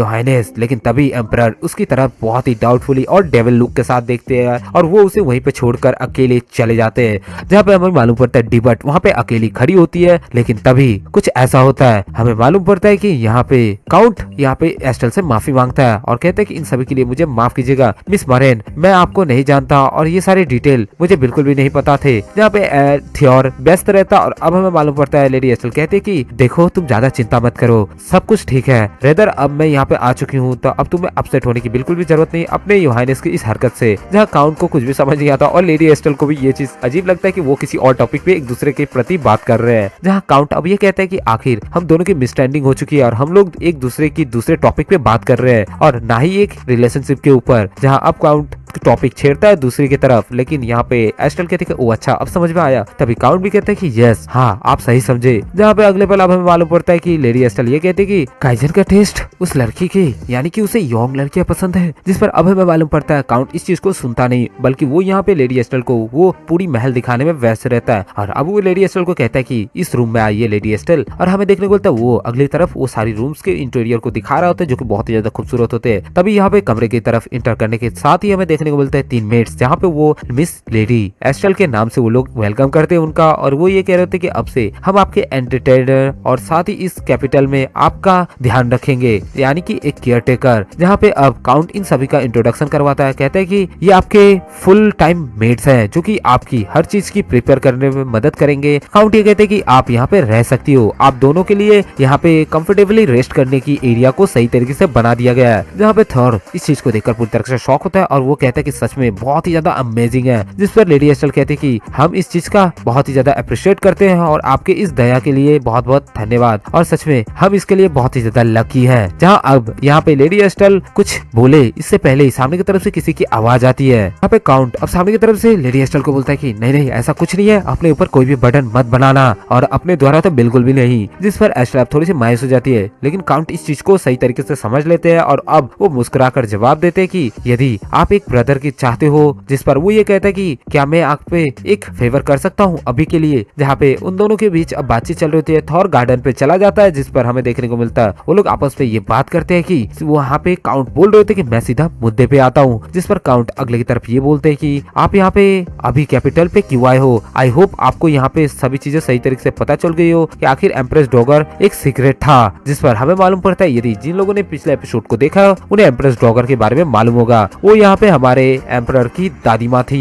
जिस पर अब हमें मालूम पड़ता है यहाँ पे एस्टेल ये कहती है कि क्या मैं आपसे उस पर्सन के बारे में, उस रीजन के बारे में पूछ सकती हूँ। जिस पर अब यहाँ पे काउंट बोल रहा होता है कि श्योर, आप क्यों नहीं पूछ सकती। आपके मेन रीजंस मैंने अवॉइड किए, इस कारण आप बहुत ही ज्यादा मुश्किलों में फंस चुकी थी, इसलिए आप पूछ सकती हो। जहाँ पे अब काउंट बोल रहा होता है कि यहाँ पे अभी 3 मंथ हो चुके हैं हमारे यहाँ एम्प्रेस डॉगर को गुजरे हुए। जहाँ काउंट बोल रहा होता है कि यदि आप उस समय जल्दी लौट आती तो इतनी सारी प्रॉब्लम का सामना नहीं करना पड़ता और जल्दी ये सारे प्रॉब्लम सॉल्व भी हो जाते। जहाँ प्यारी सी लेडी विलेज अब मनी मन सोच रही होती है। अब वो ये थिंक कर रही होती कि क्या हमारे रिलेशनशिप इतने ज्यादा मुश्किल थे नोबल एम्परर के बीच, और अब वो कहती कि ये इतना इजी नहीं था कि इन सभी चीजों को इतनी आसानी से सुलझाया जा सके। जिस पर काउंट सामने की तरफ कहता है कि आई थिंक कि लॉर्ड अभी साउथ एरिया ऑफ सेकंड में जाएंगे। जिस पर अब काउंट हंसकर एक डेविल लुक के साथ आई मीन की पूरी तरीके से माहौल बनाकर ऐसा बोलता है जैसे कि उसके अंदर एक बहुत ही बैड स्पिरिट वास कर रही हो। जहाँ पे वो ये बताता है कि नॉर्थ पे अभी वो जितने भी रेवलियर्स हैं उन सभी को अभी दबाया गया है कुछ समय के लिए। जहाँ पर वो ये बता रहे होते कि एंड में हमें इस तरह की समस्या नहीं होनी चाहिए थी। और अब वो ये बता रहे होते हैं कि जिस पर हमें देखने को मिलता है प्यारी सी एस्टेल अब थोड़ी सी सरो फेस बनाती है। जिस पर वो ये कहते हैं कि आखिर यहाँ पे चल क्या रहा है। रेबलियन, इसके कहने का मतलब क्या था। मोस्ट ऑफ दी ये लॉयल साउथ एरिया जो कि बहुत ही ज्यादा पीसफुली रहता है। और अभी देखने को मिलता है यहाँ पे काउंट अप थोड़ी सी डेविल लुक के साथ धीरे धीरे बढ़ते हुए आगे की तरफ चल रहे होते हैं। जिस पर वो ये कहते हैं कि ये तो ओकेजनली था कि आखिर ये टाइम बाय टाइम ये हमारे थिंग्स को बहुत ही ज्यादा ग्रेटली इंस्टेंट मोमेंट में बदल देता है। और अभी के अभी यहाँ पे एस्टेल इस आदमी के बारे में बताती है कि आखिर ये आदमी जितना देखने में सीधा है उतना है नहीं, क्योंकि इसकी शांत रहने का सिर्फ एक ही वजह है कि ये बहुत ही ज्यादा तेज है। लेकिन हमें देखने को मिलता है उसके हाथ के पीछे एक सीक्रेट छिपी हुई होती है जो कि एक बहुत ही रेयर बटरफ्लाई है। जहाँ हमें मालूम पड़ता है अब एस्टेल कहती कि ओह आखिर ये कारण था। एस्टेल पूरी तरीके से सभी चीजें भाप लेती है। अब हमें मालूम पड़ता है यहाँ पे काउंट कुछ भी नहीं समझ पाता। एस्टेल कहती कि आफ्टर ऑल ये इस सभी चीजों का कारण नहीं है और न ही ये सभी चीजें एक दूसरे के साथ जुड़ी हुई है। काउंट अब थोड़ा सा डर जाता है कि आखिर एस्टेल को हुआ क्या है। तभी काउंट इस माहौल को तोड़ने के लिए यहाँ पे हंसकर उस बात को उड़ा देता है और वो ये कहते हैं कि आखिर यहाँ पे आप कह क्या रही हो लेडी एस्टेल। लेकिन अब एस्टेल थोड़ी सी सीरियस होती है और अब वो पूरी सीरियस तरीके से अपने सवाल को रखती है। कहती कि जब यहाँ पे एम्प्रेस डॉगर को अनाउंस किया गया था कि क्या तभी मेरे ऊपर सभी ने अटेंशन डाला था। जिस पर अब लेडी एस्टेल ये कह रही होती कि मैं उस चीज को बिल्कुल भी अवॉइड नहीं कर सकती जब एम्परर ने मुझे बहुत ही अजीब चित्र के साथ मेरे ऊपर देखा था। अब काउंट इस चीज को सुनकर पूरी तरीके से शॉक हो जाता है। जिस पर लेडी एस्टेल को थोड़ी सी अब डाउट होने लगती है। लेडी एस्टेल अब थोड़ी सी मायूसी के साथ ये बोल रही होती कि इन केस मैं नहीं जानती कि आखिर मेरे फादर किन बेनिफिट्स से मुझे यहाँ पे जोड़ना चाहते थे। काउंट इस चीज को सुनकर अब घबरा जाते कि आखिर लेडी एस्टेल अब थोड़ी सी डिप्रेशन की तरफ बढ़ती हुई जा रही है। जिस पर काउंट अब लेडी एस्टेल को देखकर ये सोच रहा होता है कि मैं इनके तरफ देखूं तो ये बहुत ही ज्यादा स्मार्ट है, लेकिन साथ ही ये बहुत ही ज्यादा दर्द से गुजरी हुई लड़की है। जिस पर अब यहाँ पे काउंट उन्हें देखकर बहुत ही गंभीर से सोच रहा होता है कि मैं इन्हें इस सभी चीजों और इन सभी समस्याओं पे खींच नहीं सकता, और लेकिन कि ये अभी इन सभी चीजों पे नहीं है, लोगों को यूज कर सकती है। जहाँ पे अब काउंट को ये चीज पता चल जाती है कि आखिर उसकी चालाकी अब एस्टेल के सामने नहीं चलने वाली। तभी काउंट अपनी शर्मिंदगी के साथ ये बोल रहा होता है कि ये बहुत ज्यादा हार्ड है, मैं इस ट्रिक को स्मार्ट पीपल के सामने नहीं यूज कर सकता, उन लोगों के सामने। और तो और यदि एम्प्रेस आप यहाँ पे हो तो ये मेरे लिए बहुत ही ज्यादा एम्बेरसिंग है यदि मैं आपसे एक फेवर के लिए पूछूं तो। अब ये कह रहा होता कि ऑनेस्टली तरीके से मैं ये नहीं चाहता कि आखिर मैं किसी को इतनी बड़ी समस्या में उलझाऊं, और ना ही कोई बवाल मचाना चाहता हूँ मैं। अब मैं यहाँ पे जाऊँ या ना जाऊँ। अब अगले पल हमें देखने को मिलता है एक वहाँ के हेड सर्वेंट आते हैं। वो ये बता रहे होते हैं कि जरा ध्यान दीजिए मिस एस्टेल। अब अगले पल हमें पता चलता है वो ये शब्द बोलने के तुरंत ही वहाँ पे सारे मेड्स आ जाते हैं और अब यहाँ पे लेडी एस्टेल के लिए बहुत सारे गिफ्ट्स लाते हैं, ज्वेलरीज लाते हैं, साथ ही साथ बहुत सारे ड्रेसेस भी लाते हैं। अब यहाँ पे वो हेड चीफ ये बोल रहे होते कि क्या मैं आपसे बात कर सकता हूँ, यहाँ पे ये सारे गिफ्ट्स आपके लिए मेजेस्टी ने आपके लिए सिर्फ भेजा है। अब यहाँ पे एस्टेल इन सभी चीजों को देख देखकर कहती है कि आखिर ये सब इस समय और उसी पल हमें मालूम पड़ता है। वो हेडशिप के सामने ये बोल रही थी कि थैंक यू कि ये सभी गुडविल्स मुझे मिले, लेकिन मुझे अभी इन सभी चीजों की बिल्कुल भी जरूरत नहीं है, तो कृपया मुझे माफ कीजिएगा, आप इस सभी चीजों को रिटर्न लेके जाए। तो हेडशिप ये बोल रहे थे कि क्या, और अब हमें मालूम पड़ता है लेडी एस्टेल वहाँ पे ये कह रही होती कि मैंने ऐसा नहीं कहा कि मैं इस चीज को नहीं लेना चाहती, लेकिन इन सभी जैसे सामान को मुझे लेना। और तभी यहाँ पे वो हेड सर्वेंट ये बता रहे होते कि हाँ लेडी एस्टेल, लेकिन अब वो ये समझाने लग जाते हैं और अब तभी हमें मालूम पड़ता है हेड सर्वेंट ये बोल रहे होते कि कृपया मेरी बातों को सुने, मैजेस्टी ने आपको आज रात के खाने में इनवाइट किया है और ये सभी उसी के लिए है, आज के डिनर के लिए, जहाँ आप लेडी एस्टेल ये सोच रही होती कि जहाँ हम दोनों के रिश्ते उलझे हुए हैं और साथ ही हम कंफर्टेबल नहीं है मीटिंग करने के लिए, तो ऐसा क्यों कर रहे हैं आखिर एक दूसरे के साथ जिससे हम पूरी तरीके से तैयार नहीं है। अब लेडी एस्टेल इन सभी चीजों के बारे में सोच रही होती है। अगले पल वो और थोड़े ध्यान से सोचती है और वो कहती है कि आखिर ये क्या कर रहे हैं मैजेस्टी। और अब यहाँ पे हमें मालूम पड़ता है अगले ही पल मैजेस्टी के सामने एक लेटर पहुँचता है, जहाँ काउंट अब उस लेटर को उनके पास पहुँचाते हैं और वो ये कहते हैं कि जैसा एक्सपेक्ट की आखिर ड्यूक रेस्टन इसके ऊपर क्या एक्शन ले सकते हैं। अब हमें मालूम पड़ता है ड्यूक रेस्टन उस लेटर को देखते हैं और तुरंत ही रिसीव करते हैं। अब ये कह रहे थे कि ये बहुत ही ज्यादा केयरफुल है, देखने से तो ऐसा लग रहा है कि ये स्टार्टिंग से ही बहुत ही ज्यादा चिंता कर रही है और डर रही है। और इसी पल यहाँ पे काउंट ये बोल रहा था कि हाँ, और ऐसा लग रहा है उसके बातों से कि वो बहुत जल्द यहाँ मौका पाना चाहती है और यहाँ से इस कैपिटल से भाग जाना चाहती है, जहाँ हमें देखने को मिलता है अब ड्यूक रेस्टन ये बोल रहे होते कि हमें उन सभी चीजों को खरीद लेना होगा, उसके वक्त को तो हम कुछ कर पाएंगे। जहाँ ड्यूक रेस्टन ये बोल रहे होते कि उसने अपनी कब्र को खुद ही खोदने दो, जहाँ ड्यूक रेस्टन थोड़े से गंभीर हो जाते हैं। अब हमें मालूम पड़ता है यहाँ पे सीन को बदलकर पार्टी की तरफ हमें सीन को दिखलाया जाता है, जहाँ पे प्यारी सी एस्टेल के फादर उस पार्टी में मौजूद होते हैं। वो उसके जरिए ये बता रहे होते कि ये जो है ये बहुत ज्यादा हार्डेस्ट डील है हमारे लिए, हम इसके साथ उतनी अच्छी तरीके से डील नहीं कर पाएंगे, साथ ही ये बहुत ज्यादा केयरफुल है हमारे कुछ कदम उठाने से पहले। मुझे ऐसा लगता है कि ये उन सभी चीजों के अगेंस्ट पहले ही अपना कदम उठा चुकी है। जहाँ लेडी एस्टेल के बारे में बातचीत चल रही होती है और तभी हमें मालूम पड़ता है यहाँ पे उन्हें इस चीज का अंदाजा लग जाता है कि लेडी एस्टेल उनके कमरे में आने वाली है। और काउंट पीछे की तरफ मुड़कर ये देख रहा होता है कि मुझे लगता है कि वो सारे गिफ्ट्स आ रहे हैं योर मैजेस्टी। और अब यहाँ पे मैजेस्टी पूरी तरीके से कह रहे होते कि क्या तुम उसे संभाल सकते हो। अगले पर हमें देखने को मिलता है हेड सर्वेंट वहाँ पे मौजूद होते हैं और उनसे ड्यूक ये बोल रहे होते कि आखिर कैसा रहा जो मैंने तुम्हें काम सौंपा था, क्या मैं तुमसे पूछ सकता हूँ कि तुम उसे संभाल पाओगे कि नहीं। अभी हमें मैजेस्टी इस चीज को लेकर थोड़े से घबरा जाते हैं और अब तभी हमें मालूम पड़ता है वो हेड सर्वेंट ये कह रहे होते कि लेडी एस्टेल ने मुझसे पूछा और साथ ही मुझे बताया भी कि ये, तभी हमें देखने को मिलता है यहाँ पे लेडी एस्टेल वहाँ पे धीरे धीरे आगे बढ़ रही होती है और अब हमें मालूम पड़ता है वो यहाँ पे ड्यूक के कमरे तक पहुँच जाती है और वहाँ पे वो ये बता रही होती है कि मैं अपने भतीजे को अच्छे से संभाल सकती हूँ और इसमें मैं बिल्कुल भी चूकती नहीं। जहाँ अब ये बता रही होती कि प्लीज हमें इतनी रूट तरीके से बात करने से माफ कीजिएगा। जहाँ हमें मालूम पड़ता है ये दूसरा हिट था मैजेस्टी के ऊपर, क्योंकि मैजेस्टी लगातार हिट खाते हुए जा रहे थे। लेडी एस्टेल बहुत ही चालाकी से यहाँ पे बात कर रही थी और वो ये कह रही थी कि ऑफ कोर्स क्योंकि हम रात के डिनर में यहाँ पे प्रेजेंट नहीं रह सकते और इसी वजह से मैंने आपके सारे गिफ्ट्स को रिटर्न कर दिया। और यहाँ पे लेडी एस्टेल का ये तीसरा हिट था मैजेस्टी को और तभी यहाँ पे वो इस चीज को सुनकर पूरी तरीके से शॉक हो जाते हैं और इतनी क्रिटिकल सिचुएशन में फंस जाते हैं जहाँ काउंट डर जाते हैं और सर्वेंट रो रहे होते हैं। आखिर वो ये कह रहे होते कि लगता है माँ मैं बहुत जल्द हेवन को तुमसे पहले पहुँच जाऊंगा।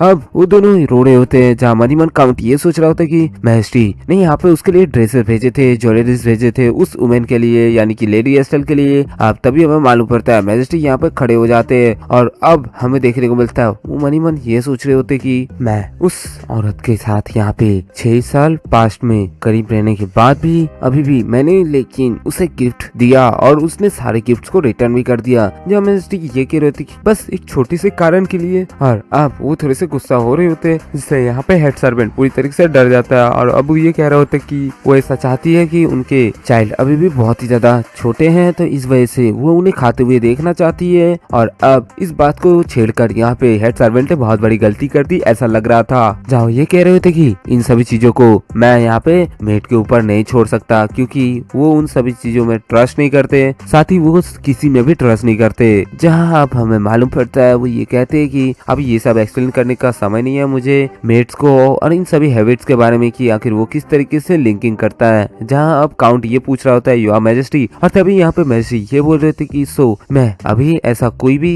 इरादा नहीं छोड़ सकता जो यहाँ पे उसे अकेला छोड़कर या फिर ये अकेला लास्ट ऑप्शन हो। जब मैजेस्टी अब ये कहते हैं कि अब एक ही ऑप्शन है मेरे पास, उन दोनों को ही इस पार्टी में बुलाया जाए, इस डिनर पे बुलाया जाए। और इस चीज से यहाँ पे हेड सर्वेंट और काउंट पूरी तरीके से शॉक होते हैं और अगले पल हमें मालूम पड़ता है यहाँ पे डिनर का इंतजाम कर दिया गया था और यहाँ पे डिनर में मैजेस्टी, काउंट एंड लेडी एस्टेल और यहाँ पे न्यू वुमेन रहती है। और उसी पल हमें देखने को मिलता है यहाँ पे थॉर अपने टैडी को बहुत ही अच्छी तरीके से पकड़ कर बैठा होता है। अब हमें देखने को मिलता है यहाँ पे लेडी एस्टेल थॉर को ये बोल रही होती कि चलो अब इसे साइड में रख दो ताकि हम यहाँ पे खाना खा सके। जहाँ अब थॉर इस टैडी को वहाँ अच्छे से एक चेयर पे बैठा देता है और तभी हमें मालूम पड़ता है खाने की शुरुआत होती है। जहाँ उन सभी के बीच ये माहौल चल रहा होता है कि मैं तो यहाँ से जाने वाली थी क्योंकि मैं यहाँ इन सभी चीजों को रिजेक्ट नहीं करना चाहती थी। और इसी कारण से मैजेस्टी ने दोबारा मुझसे पूछा आखिर एग्जैक्टली मैजेस्टी यहाँ पे क्या सोच रहे हैं। जहाँ हमें देखने को मिलता है यहाँ पे बहुत ही ब्यूटीफुल से डिशेस रखे होते हैं और हमें मालूम पड़ता है यहाँ पे वो लेडी बहुत ज्यादा खुश होती है इन सभी चीजों को देखकर और ये कह रही होती कि ये तो वेनेशियन लुक्स लग रहे हैं जैसे कि बहुत ही अच्छा और महान। जहाँ हमें मालूम पड़ता है वो सभी इस बातों को कहकर हंस रहे होते हैं और वो खुश होते हैं कि इसका मतलब ये है कि मुझे इससे पिछले साल की जो भी कॉन्टेस्ट हुए थे वो बहुत अच्छी तरीके से याद आ गया जिसमें हम लोगों ने हंटिंग किया था। अकाउंट ही बोल रहे होते कि यदि पिछले साल के कॉन्टेस्ट के बारे में मैं बात करूँ तो यहाँ पे हमारी प्यारी सी क्वीन ऑर्टमेनेंस की वजह से यहाँ पे उन्हें सही तरीके से वोट नहीं मिला और वो ट्रूली कॉन्टेस्ट पूरी तरीके से हार चुकी थी। और अब यहाँ पे हमें मालूम पड़ता है तभी थॉर यहाँ पे लेडी एस्टेल से पूछता है कि आंट आखिर ये क्वीन ऑफ ऑटमन क्या है। जहाँ अब लेडी एस्टेल इस चीज को समझाने में थोड़ी सी हिचकिचा रही थी। अब वो ये समझाती है कि इस कैपिटल में हंटिंग कॉन्टेस्ट होता है और जो भी इस चीज को अच्छी तरीके से जीतता है वो ही ऑटमन होता है और इसमें सिर्फ एक सिंगल लेडी ही चूज की जाती है और उसे ही यहाँ पे ऑटमन ऑफ क्वीन बनाया जाता है। जहाँ हमें देखने को मिलता है अब येलो हेयर लेडी ये कह रही होती है कि आखिर ये अपने भतीजे से क्या बात कर रही है, मुझे नहीं मालूम पड़ रहा और किस बारे में हंटिंग कॉन्टेस्ट की बात कर रही है। तभी यहाँ पे वो थॉर को देखकर ये कह रही होती कि नहीं, क्योंकि ये सभी नहीं जानते कि आखिर कॉन्टेस्ट किस प्रकार के होते हैं और ना ही ये बच्चा। जहाँ वो फॉन्ग को अपने हाथों में लेकर ये कह रही होती कि सच में कितनी गिरी हुई सोच है।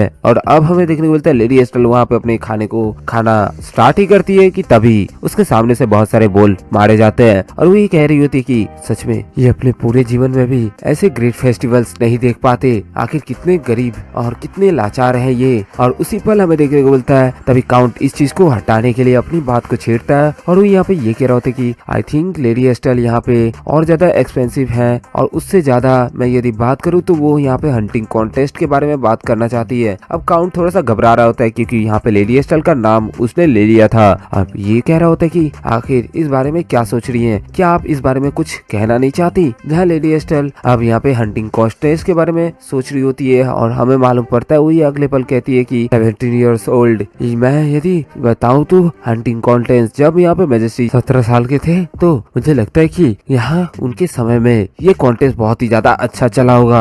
और अब मैजेस्टी सुनकर बौखला जाते हैं। तब यहाँ पे वो ये कहती कि हाँ मुझे ये अच्छी तरीके से याद है, लेकिन वो यहाँ पे ये भी बताती है कि तब क्राउन प्रिंस यहाँ पे विनर नहीं थे। और उसी पल अब वो इस चीज को कहकर कहती है उस दिन। अब हमें मालूम पड़ता है यहाँ पे वो और अच्छी तरीके से बताने की कोशिश करती है। मैं उस दिन की बात है जब मैं इस प्रतियोगिता को यानी कि जो कॉन्टेस्ट है उसे खत्म या उसे एंड करने का वेट करती थी ताकि मेरी जो ये यादें है बहुत ज्यादा टायर्ड कर देती थी मुझे। और साथ ही साथ अब मुझे बहुत ज्यादा अच्छी तरीके से याद तो नहीं, लेकिन बहुत लंबे समय पहले मैंने इस चीज को याद किया था और अब मुझे ये सही से याद नहीं आता। जहाँ अब मैजिस्ट्रेट इस चीज को सुनकर तुरंत ही शॉक हो जाते हैं और वो गुस्सा हो रहे होते हैं, अपने हाथों को जकड़ रहे होते हैं। तभी हमें देखने को मिलता है यहाँ पे फ्लैशबैक दिखाया जाता है। तो गाइस यदि फ्लैशबैक को देखना है तो अगले एपिसोड का वेट तो करना ही होगा। वीडियो को लाइक, चैनल को सब्सक्राइब, ऑल्सो शेयर कर देना। चलो मिलते हैं नेक्स्ट एपिसोड में। Bye bye homies. Hey homies, welcome back to our channel. और आज हम लोग कवर करने वाले हैं हाइड एम्परर चाइल्ड की नेक्स्ट एपिसोड। तो स्टार्ट करते हैं। पिछले एपिसोड में हम लोगों ने देखा था प्यारी सी एस्टेल अब ये सोच रही होती है कि ओह अब मैं यहाँ पे जाऊँ या ना जाऊँ। अब अगले पल हमें देखने को मिलता है एक वहाँ के हेड सर्वेंट आते हैं। वो ये बता रहे होते हैं कि जरा ध्यान दीजिए मिस एस्टेल। अब अगले पल हमें पता चलता है वो ये शब्द बोलने के तुरंत ही वहाँ पे सारे मेड्स आ जाते हैं और अब यहाँ पे लेडी एस्टेल के लिए बहुत सारे गिफ्ट्स गिफ्ट्स लाते हैं, ज्वेलरीज लाते हैं, साथ ही साथ बहुत सारे ड्रेसेस भी लाते हैं। अब यहाँ पे वो हेड चीफ ये बोल रहे होते कि क्या मैं आपसे बात कर सकता हूँ, यहाँ पे ये सारे गिफ्ट्स आपके लिए मैजेस्टी ने आपके लिए सिर्फ भेजा है। अब यहाँ पे एस्टेल इन सभी चीजों को देख कर कहती है कि आखिर ये सब इस समय और उसी पल हमें मालूम पड़ता है। वो हेड चीफ के सामने ये बोल रही थी कि थैंक यू कि ये सभी गुडविल्स मुझे मिले, लेकिन मुझे अभी इन सभी चीजों की बिल्कुल भी जरूरत नहीं है, तो कृपया मुझे माफ कीजिएगा, आप इस सभी चीजों को रिटर्न लेके जाए। तो हेड चीफ ये बोल रहे थे कि क्या, और अब हमें मालूम पड़ता है लेडी एस्टेल वहाँ पे ये कह रही होती कि मैंने ऐसा नहीं कहा कि मैं इस चीज को नहीं लेना चाहती, लेकिन इन सभी जैसे सामान को मुझे लेना। और तभी यहाँ पे वो हेड सर्वेंट ये बता रहे होते कि हाँ लेडी एस्टेल, लेकिन अब वो ये समझाने लग जाते हैं और अब तभी हमें मालूम पड़ता है हेड सर्वेंट ये बोल रहे होते कि कृपया मेरी बातों को सुने, मैजेस्टी ने आपको आज रात के खाने में इनवाइट किया है और ये सभी उसी के लिए है, आज के डिनर के लिए, जहाँ आप लेडी एस्टेल ये सोच रही होती कि जहाँ हम दोनों की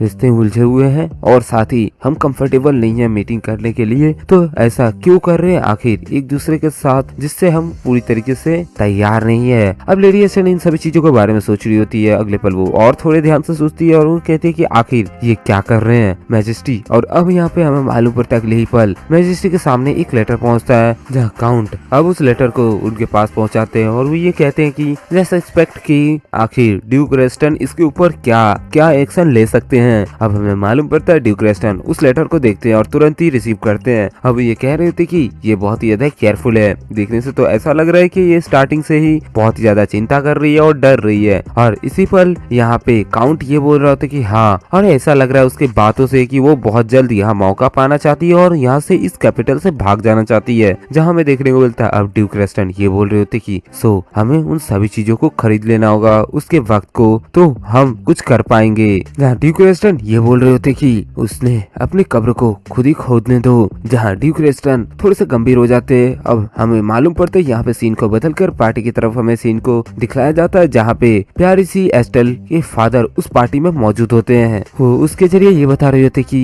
ये जो है ये बहुत ज्यादा हार्डेस्ट डील है हमारे लिए, हम इसके साथ उतनी अच्छी तरीके से डील नहीं कर पाएंगे, साथ ही ये बहुत ज्यादा केयरफुल है हमारे कुछ कदम उठाने से पहले। सो मुझे ऐसा लगता है कि ये उन सभी चीजों के अगेंस्ट पहले ही अपना कदम उठा चुकी है। जहाँ लेडी एस्टेल के बारे में बातचीत चल रही होती है और तभी हमें मालूम पड़ता है यहाँ पे उन्हें इस चीज का अंदाजा लग जाता है कि लेडी एस्टेल उनके कमरे में आने वाली है। और काउंट पीछे की तरफ मुड़कर ये देख रहा होता है कि मुझे लगता है कि वो सारे गिफ्ट्स आ रहे हैं योर मैजेस्टी। और अब यहाँ पे मैजेस्टी पूरी तरीके से कह रहे होते कि क्या तुम उसे संभाल सकते हो। अगले पल हमें देखने को मिलता है हेड सर्वेंट वहाँ पे मौजूद होते हैं और उनसे ड्यूक ये बोल रहे होते कि आखिर कैसा रहा जो मैंने तुम्हें काम सौंपा था, क्या मैं तुमसे पूछ सकता हूँ कि तुम उसे संभाल पाओगे कि नहीं। अभी हमें मैजेस्टी इस चीज को लेकर थोड़े से घबरा जाते हैं और अब तभी हमें मालूम पड़ता है वो हेड सर्वेंट ये कह रहे होते कि लेडी एस्टेल ने मुझसे पूछा और साथ ही मुझे बताया भी कि ये, तभी हमें देखने को मिलता है यहाँ पे लेडी एस्टेल वहाँ पे धीरे धीरे आगे बढ़ रही होती है और अब हमें मालूम पड़ता है वो यहाँ पे ड्यूक के कमरे तक पहुँच जाती है और वहाँ पे वो ये बता रही होती है कि मैं अपने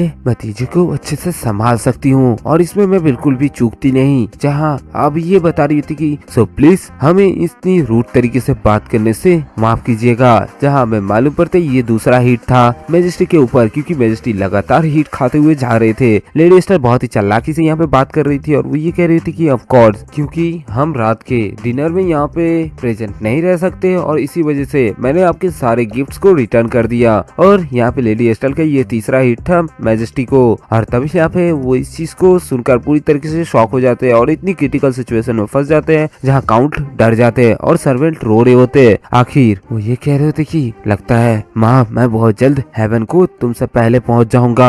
अब वो दोनों ही रो रहे होते हैं जहाँ मन ही मन काउंट ये सोच रहा होता है कि मैजेस्टी ने यहाँ पे उसके लिए ड्रेसेस भेजे थे, ज्वेलरीज भेजे थे उस वुमेन के लिए यानी कि लेडी एस्टेल के लिए। अब तभी हमें मालूम पड़ता है मैजेस्टी यहाँ पे खड़े हो जाते हैं और अब हमें देखने को मिलता है वो मन ही मन ये सोच रहे होते कि मैं उस औरत के साथ यहाँ पे 6 साल पास्ट में करीब रहने के बाद भी अभी भी मैंने लेकिन उसे गिफ्ट दिया और उसने सारे गिफ्ट्स को रिटर्न भी कर दिया। जहाँ मैजेस्टी ये कह रही होती कि बस एक छोटी सी कारण के लिए। और अब वो थोड़े से गुस्सा हो रहे होते हैं जिससे यहाँ पे हेड सर्वेंट पूरी तरीके से डर जाता है और अब ये कह रहे होते कि वो ऐसा चाहती है कि उनके चाइल्ड अभी भी बहुत ही ज्यादा छोटे हैं तो इस वजह से वो उन्हें खाते हुए देखना चाहती है। और अब इस बात को छेड़कर यहाँ पे हेड सर्वेंट ने बहुत बड़ी गलती कर दी ऐसा लग रहा था। जहाँ ये कह रहे होते कि इन सभी चीजों को मैं यहाँ पे मेट के ऊपर नहीं छोड़ सकता, क्योंकि वो उन सभी चीजों में ट्रस्ट नहीं करते, साथ ही वो किसी में भी ट्रस्ट नहीं करते।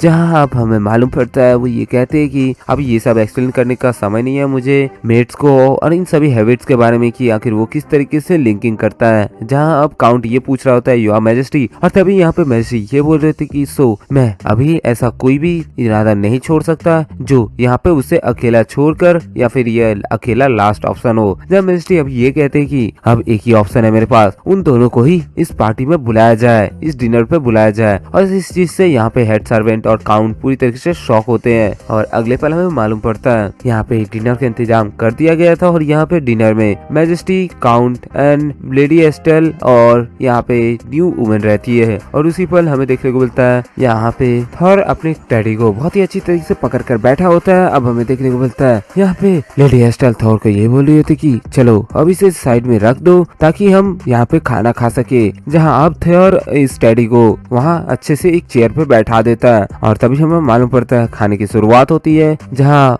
उन सभी के बीच ये माहौल चल रहा होता है कि मैं तो यहाँ से जाने वाली थी क्योंकि मैं यहाँ इन सभी चीजों को रिजेक्ट नहीं करना चाहती थी। और इसी कारण से मैजेस्टी ने दोबारा मुझसे पूछा आखिर एग्जैक्टली मैजेस्टी यहाँ पे क्या सोच रहे हैं। जहाँ हमें देखने को मिलता है यहाँ पे बहुत ही ब्यूटीफुल से डिशेस रखे होते हैं और हमें मालूम पड़ता है यहाँ पे वो लेडी बहुत ज्यादा खुश होती है इन सभी चीजों को देखकर और ये कह रही होती कि ये तो वेनेशियन लुक्स लग रहे हैं जैसे कि बहुत ही अच्छा और महान। जहाँ हमें मालूम पड़ता है वो सभी इस बातों को कहकर हंस रहे होते हैं और वो खुश होते हैं कि इसका मतलब ये है कि मुझे इससे पिछले साल की जो भी कॉन्टेस्ट हुए थे वो बहुत अच्छी तरीके से याद आ गया जिसमें हम लोगों ने हंटिंग किया था।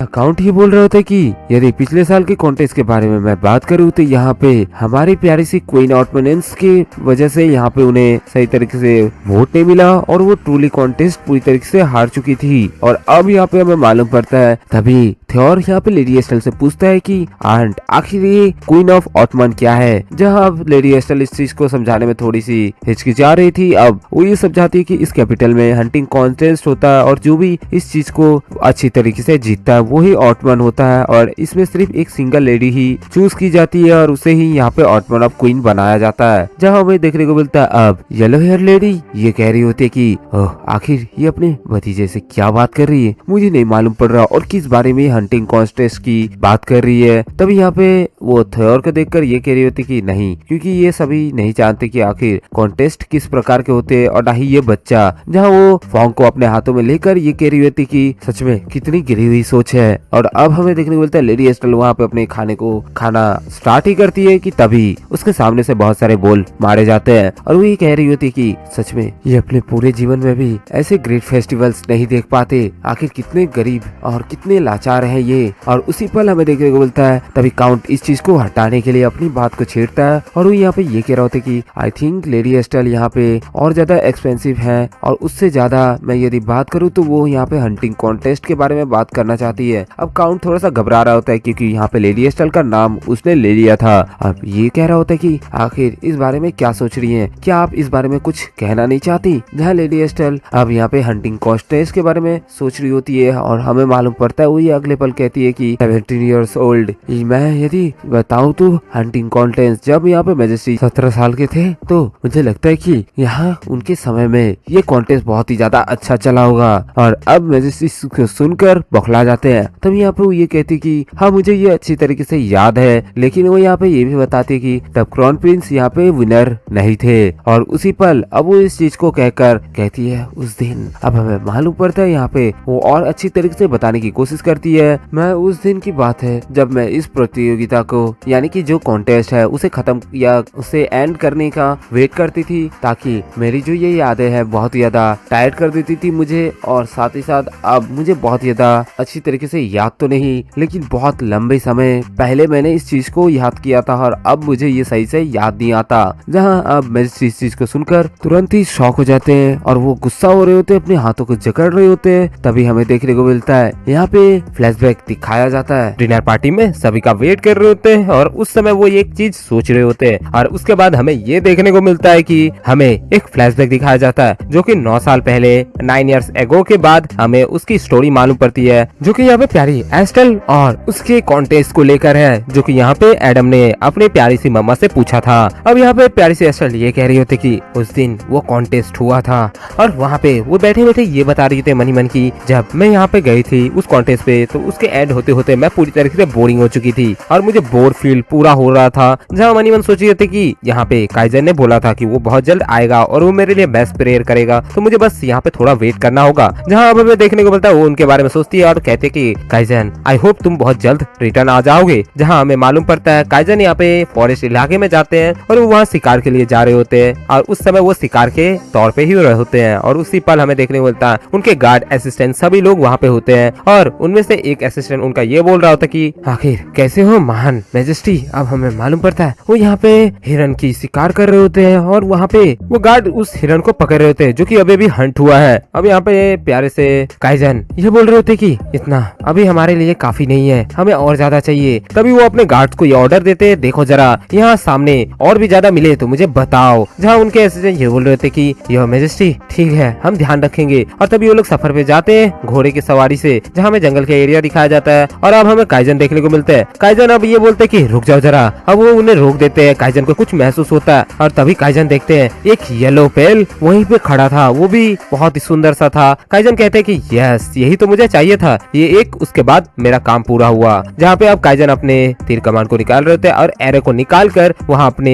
एरो को टान कर तैयार होते हैं। जहाँ अब वो वार करने के लिए पूरी तरीके से तैयार थे, तभी इस चीज की भनक उस हिरन को लग जाती है। जहाँ उनके हाथ से वो तीर छूट जाता है और उस हिरन को लग जाता है, लेकिन वो सही तरीके से नहीं लगता और उस पल अब हमें मालूम पड़ता है कि यहाँ पे कोई और भी था। अब यहाँ पे मैजेस्टी ये बोल रहे होते कि डैम इट ये मिस हो गया, मेरे कहने का मतलब ये था कि ये बस जा ही रहा था। लेकिन तभी यहाँ पे काइजन ये बोलते कि मैं आ रहा हूँ और अब काइजन वहाँ उस घोड़े से उतर कर तुरंत ही दौड़ कर जाते हैं उस येलो पेल के पास और वहाँ पे वो कहते कि कम डाउन शांत हो जाओ तुम। और उसी पल वो अपने छुरे को निकालते हैं। वो ये कहते हैं कि मैं तुम्हें ज्यादा समय तक कष्ट सहने नहीं दूंगा, तुम्हें दर्द महसूस नहीं होगा। और काइजन अब थोड़े से मायूस होते हैं। काइजन उस छुरे को निकाल कर वहाँ पे बस खड़े होते हैं और अब अगले पल वो हमला करने के बारे में सोच ही रहे होते कि तभी उनके सामने देखकर वो किसी को बहुत ज्यादा गुस्सा हो जाते हैं और हमें देखने को मिलता है वो कोई और मार चुका है उस हिरन को। और यहाँ पे वो ये कह रहे होते कि एक्सक्यूज मी क्राउन प्रिंस जरा इधर ध्यान दीजिए। और तभी क्राउन प्रिंस उधर देख रहे होते हैं और उसी पल हमें देखने को मिलता है एस्टल के फादर यानी कि ड्यूक रेस्टन वो वहाँ पे हाजिर होते हैं और उन्होंने इस येलो पाल को हंट किया है। अब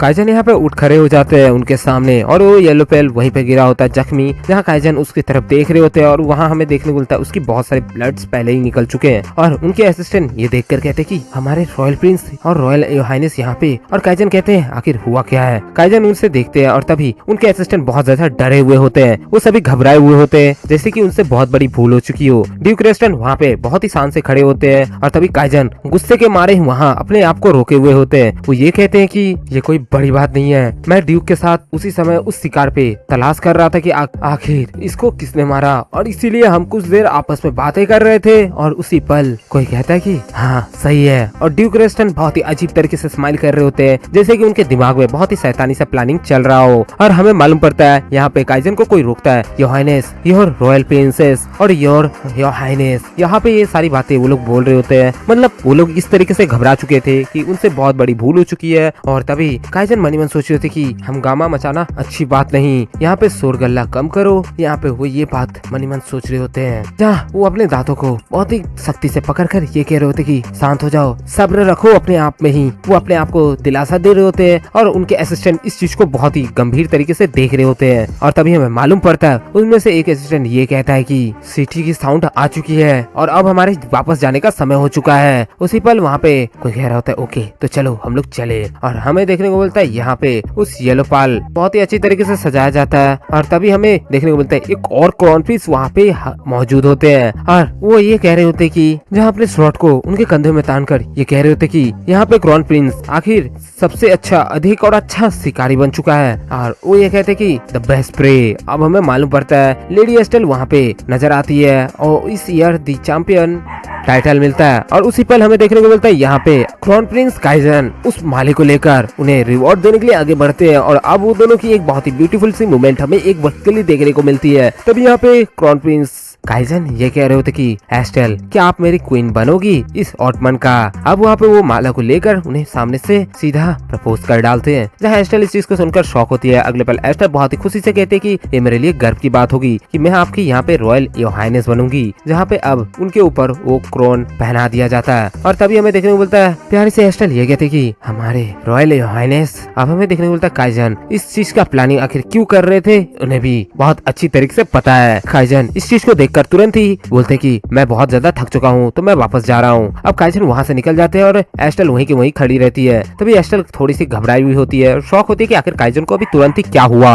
एट द प्रेजेंट यहाँ पे एस्टेल ये बताती है कि ये मेरे लिए बहुत ही बोरिंग यादगार चीजें हैं जो कि मैं दोबारा से याद नहीं करना चाहती। अब यहाँ पे हमें वही डिनर की वही ब्रेकफास्ट टेबल दिखाया जाता है और उस समय वो लोग बात कर रहे होते हैं आपस में कि ये बहुत ही लंबे समय की बात है और हमें इस चीज को दोबारा से याद नहीं करना चाहती। अब यहाँ पे काउंट यहाँ पे घबराया हुआ होता है। आखिर वो ये कहते कि ये माहौल इतनी ज्यादा ठंड क्यों है, मुझे ऐसा क्यों लग रहा है कि मुझे यहाँ पे कुछ करना चाहिए। तभी काउंट यहाँ पे प्यारी सी लेडी एस्टेल को ये सजेस्ट करता है कि मैं यदि सही से बताऊं तो इस एरिया में बहुत सारे भालू रहते हैं जो कि यहाँ पे बेयर्स बहुत ज्यादा डेंजरस होते हैं, इसलिए यहाँ पे हंटिंग करना बिल्कुल ही मना है क्योंकि वो बहुत ज्यादा डेंजर है और हमारे लिए भी डेंजर जोन बना सकते हैं। एस्टेल इस चीज को सुन रही होती है। हमें देखने को मिलता है काउंट अब तो रोने लग जाता है। वो ये कहता है कि लेकिन यदि आप लोग इस फॉरेस्ट पे हंटिंग लॉज लगाने वाले हो, जहाँ वो रो के बोल रहा होता है कि आखिर मैं ये क्या बोल रहा हूँ, इस बियर के बारे में अभी बताना जरूरी था, जहाँ वो मनी मन अपने आप से ही रो रहा होता है। और तभी यहाँ पे थियोरी ये देखता है कि आखिर वो बियर के बारे में टॉपिक उठा चुका है काउंट अब थोड़ा सा घबरा जाता है। वो ये कहते हैं कि यस यहाँ पे बहुत सारे सुंदर चीजें हैं जो कि इस अराउंड में हमें देखने को मिलेंगी। और अब थर्ड ये कहता है कि मैं वहाँ जाकर उसे देखना चाहता हूँ। वो एस्टेल को ये चीजें बताता है। एस्टेल थोड़ी सी घबरा जाती है, कहती है थॉर। और तभी वो मनी मन सोच रहा होता है काउंट की चलो यंग मास्टर को ये चीज अच्छी तो लगी। अब यहाँ पे तभी हमारे काइजन के असिस्टेंट यानी कि उनके सर्वेंट आकर ये कह रहे होते कि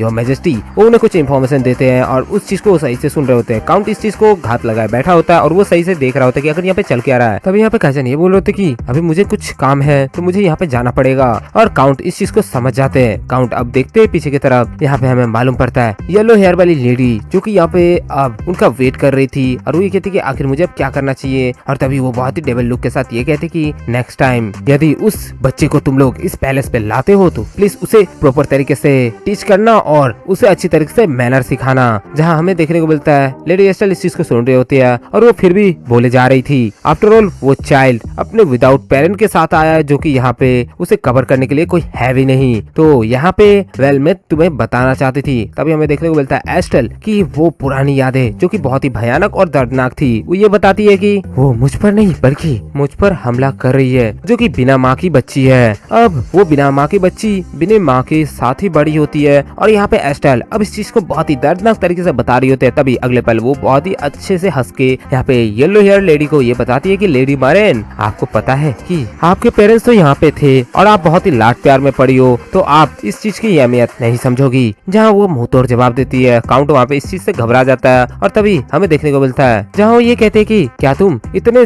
अच्छी तरीके से पली बड़ी हो तो तुम्हारी यही हरकतें हैं, यही बिहेवियर है एक बड़े और अच्छे खानदान की लड़की होने का। जहाँ पे अब इस चीज से बहुत ही ज्यादा सैमलेस अब यहाँ पे लेडी मारेन महसूस कर रही होती है। वो ये कहती कि अब मुझे क्या कहना चाहिए। और तभी हमें देखने को मिलता है काउंट अपना मुंह छुपा रहा होता है और तब हमें देखने को मिलता है लेडी एस्टेल अब वहाँ पे अपना नाश्ता फिनिश कर चुकी है। जहाँ वो ये कहते कि सो क्या आप भूल चुके हो हमारे मैजेस्टी, उन्होंने भी अपने मदर को अपने बचपन में ही खो दिया था जब वो छोटे थे। जहाँ ये कहते कि फॉर्चुनेटली अब वो हमारे बीच नहीं है इस समय के लिए। जहाँ पे एस्टेल अब थियोर को ये समझाती कि चलो थियोर अब हमारे जाने का वक्त हो गया। लेडी मैरेन उन्हें देखकर बहुत ज्यादा गुस्से में कांप रही होती है और वो उनसे रिवेंज लेने के लिए पूरी तरीके से ऐसी नजर आ रही थी जैसे कि एक डेविल नजर आती है। जहाँ वो अपने फादर की बात याद कर रही होती है। उनके फादर ने कहा था मैरेन तुम्हें इस मैजेस्टी के दिल को जीतना होगा इसी मार्च पे, क्योंकि अगर तुमने ऐसा नहीं किया तो बहुत बड़ी समस्या आ सकती है। और तुम ये बिल्कुल भी ऐसा मत करना कि एम्परर को किसी और गर्ल में इंटरेस्ट आए जो कि सच में उनके लिए स्ट्रेंज हो और वो हमारी कंट्री साइड से ही हो। जहाँ लेडी मैरेन अपनी उंगलियों को काटती हुई ये बता रही होती कि मुझे अभी जरूरत है अभी एक प्रॉपर प्लानिंग का। और वहाँ पे वो ये कहती है कि मैं उसे इस तरीके से हावी नहीं होने दे सकती। और वहाँ पे वो ये बात बहुत ही गुस्से में बोल रही होती है।